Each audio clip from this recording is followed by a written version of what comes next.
আৰু একেবাৰে শেহতীয়া কাম কাজ অকণমান আগে শুনি লওঁ তোমাৰ পৰা শেহতীয়া মানে এতিয়া মোৰ নতুন চিনেমাখন ৰৈ বিনালে তাৰ শ্বুটিং শেষ কৰিলোঁ তাৰপিছত বিহু কৰিলোঁ বিহু কৰি অলপ দিন ৰেষ্ট ল'লোঁ গান চান গোৱা নাছিলোঁ তাৰপিছত এতিয়া এই দুমাহ যে 2-3 মাহ গান মানে বহুত গান জমা হৈ গ'ল গাবলৈ এতিয়া সেইবোৰ গাই আছোঁ ডেইলি কালি ৰাতিও গাইছোঁ কালি মই 7টা গান গাইছোঁ পৰহি গাইছোঁ 4টা তেনেকৈ শেষ কৰি গৈ আছোঁ আৰু এতিয়া থিয়েটাৰবিলাকো গানবিলাকো আহি আছে এতিয়া মানে গান গোৱাটোতে বিজি আছোঁ অলপ দিন তাৰপিছত চিনেমাখনৰ এডিটিং চলি আছে বম্বেত এতিয়া সি আহিব কালি পৰহি তাৰপিছত আমি ইয়াতে আমাৰ ছেটআপ বনাই লৈছোঁ মোৰ ষ্টুডিঅ'তে তাতে ফাইনেল এডিটিংটো ইয়াত হ'ব ৰৈ বিনালে ছেপ্টেম্বৰত তোমালোকে ভাবিছা ছেপ্টেম্বৰত ভাবিছোঁ ছবিখন অসমৰ মানুহে কিয় ভাল পাব বুলি তুমি ভাবা ছবিখন প্ৰথম কথা মোক একেবাৰে বেলেগ কেৰেক্টাৰ দেখিব প্ৰথম মই অন্ধ এখন চিনেমা আৰু অন্ধ হৈ এক্টিং কৰিবলৈ বৰ কষ্টও খালোঁ বাৰু 2 মাহ কাৰণ মই প্ৰস্থেটিক লেন্স লগাবলগীয়া হৈছে সেইটো লেন্সটো পিন্ধি দিলে নেদেখা হৈ যায় অকণমান দেখোঁ একদম 5% মান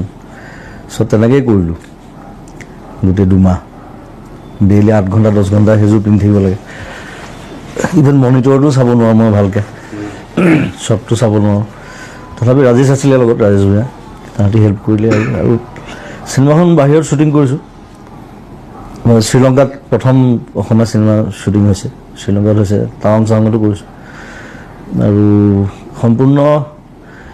মিউজিকেল বুলি ক'ম মই এখন মিউজিকেল ফিল্ম এখন কমাৰ্চিয়েল চিনেমা কিন্তু মিউজিক অৰিয়েণ্টেড গোটেই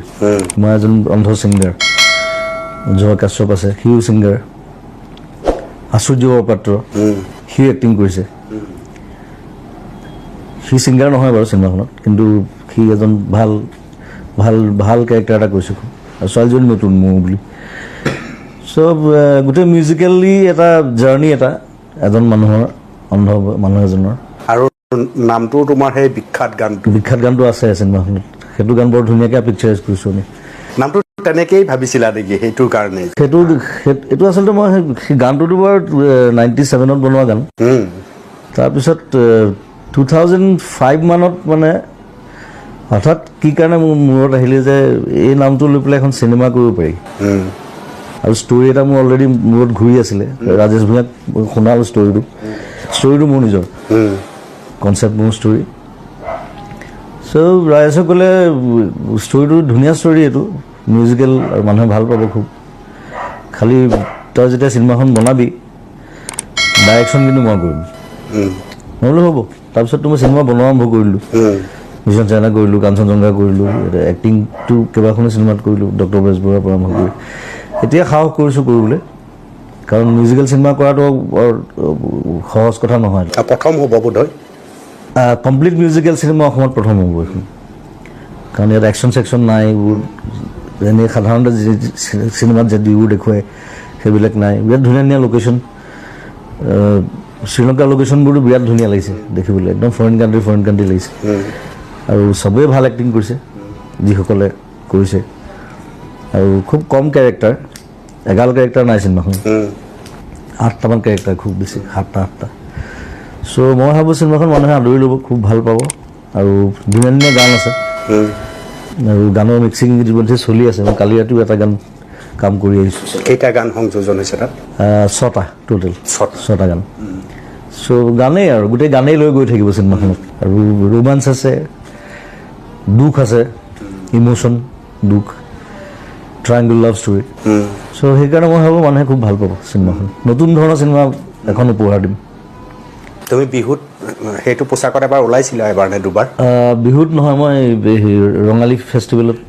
ওলাইছিলোঁ প্ৰথম ৰিভিল কৰিছোঁ লুকটো মই দেখুওৱা নাছিলোঁ চুলি তুলিও বেলেগ চকু বেলেগ চ' সেইদিনা প্ৰথম ৰিভিল কৰিছোঁ আৰু পোষ্টাৰ ৰিলিজো কৰিছিলোঁ সেইদিনা চ' পোষ্টাৰখন মানুহে দেখিছে চাগে এতিয়া নতুন পোষ্টাৰ ৰিলিজ কৰিম আৰু আকৌ চ' বেছি সময় নাই হাতত সেইকাৰণে মানে খৰধৰ কৰিবলৈ মই খৰধৰ কৰি বেয়া পাওঁ কাম আকৌ বেকগ্ৰাউণ্ড মিউজিক আছে এতিয়া এডিটিং কমপ্লিট হোৱাৰ লগে লগে মই আকৌ বেকগ্ৰাউণ্ড মিউজিকত বহিব লাগিব সেইটোতো 15 দিনমান লাগি যাব তাৰপিছত আকৌ মিক্সিং আছে এইটো বম্বেত হ'ব অমৃত প্ৰীতমে কৰিব চ' তেনেকৈ যদি